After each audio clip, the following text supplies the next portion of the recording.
Hello hi friends, welcome back to my channel. So today recipe వచ్చి prawns biryani అండి. ఈ prawns biryani అయితే చాలా ఈజీగా సింపుల్గా అయితే ప్రిపేర్ చేసుకోవచ్చు. దీన్ని అయితే ఎలా ప్రిపేర్ చేసుకోవాలి ఇప్పుడైతే వీడియోలో అయితే నేను చూపించబోతున్నానండి. సో మనం ఇప్పుడైతే వీడియోలోకి వెళ్ళిపోదాం, చూడండి.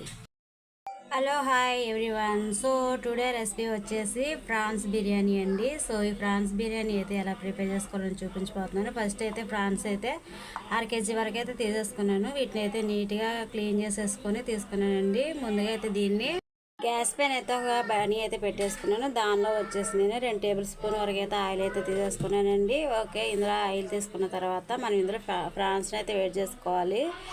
ఆల్రెడీ ఆయిల్ హీట్ ఎక్కిపోయింది. దీనిలో అయితే ప్రాన్స్ అయితే వేస్తున్నానండి. ఓకేనండి, ప్రాన్స్ వేసేస్తాను. దీనిలో వచ్చేసి 1/2 టేబుల్ స్పూన్ వరకు పసుపు, అదేవిధంగా 1 టేబుల్ స్పూన్ వరకు అయితే సాల్ట్ యాడ్ చేస్తున్నాను. ఇలా చేయటం వల్ల రొయ్యల్లో ఉన్న నీచు వాటర్ అనేది బయటకు వచ్చేస్తుందండి. ఇలా వేసి ఒకసారి అయితే తిప్పేసుకోండి. ఓకేనండి, ప్రాన్స్లో ఉన్న నీచు వాటర్ అయితే బయటకు వచ్చేసింది. ఆల్రెడీ 50% అయితే కుక్ అయిపోయాయండి. సో వీటిని అయితే గిన్నెలోకి తీసేసుకుందాం. ఓకేనండి, వీటిని అయితే ఒక గిన్నెలోకి తీసేసుకున్నాను. అదేవిధంగా మన గ్యాస్ పైన ఒక మందపాటి బనీ అయితే పెట్టేసి దానిలో వచ్చేసి 3 టేబుల్ స్పూన్ల వరకు అయితే ఆయిల్ తీసేసుకున్నాను. ఇప్పుడు దీనిలో వచ్చేసి 2 లవంగ మొగ్గలు, 3 యాలక్కాయలు, దాల్చిన చెక్క అయితే వేస్తున్నానండి. ఓకేనండి, ఇవైతే వేగిపోయి ఇప్పుడు సన్నగా కట్ చేసుకుని 2 మీడియం సైజు ఉల్లిపాయలు అయితే యాడ్ చేస్తున్నాను.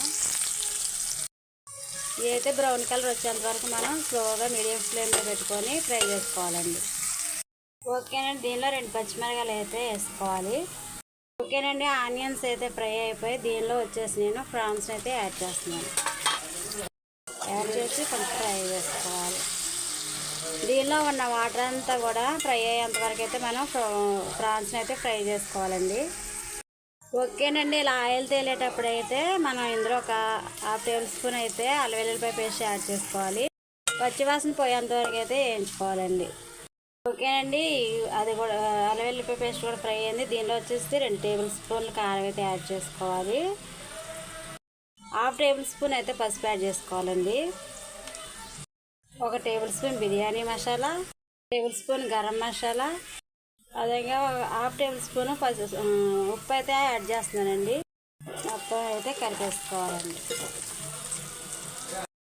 ఓకేనండి, రైస్ అయితే 1/2 అవర్ ముందే నేను నానబెట్టుకొని కడుక్కొని పక్కన పెట్టుకున్నాను. సో దీని అయితే ఇప్పుడు దీనిలో యాడ్ చేసుకున్నామండి.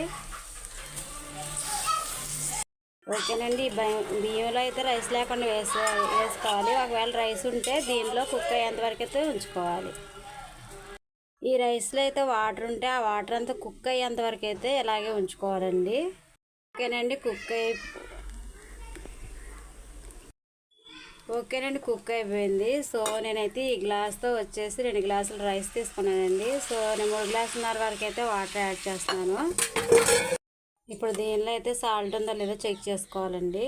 ఓకేనండి, దీనిలో ఇప్పుడు వచ్చేసి కొత్తిమీర, కొంచెం పుదీనా యాడ్ చేసుకోవచ్చు. సో నాకు దగ్గర కొత్తిమీర కొంచెం ఉంది, నేను కరివేపాకు అయితే వేస్తున్నానండి.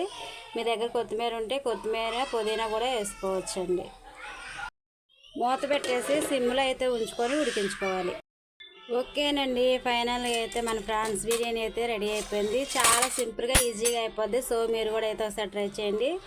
చూసారు కదా ఎంత బాగుందో.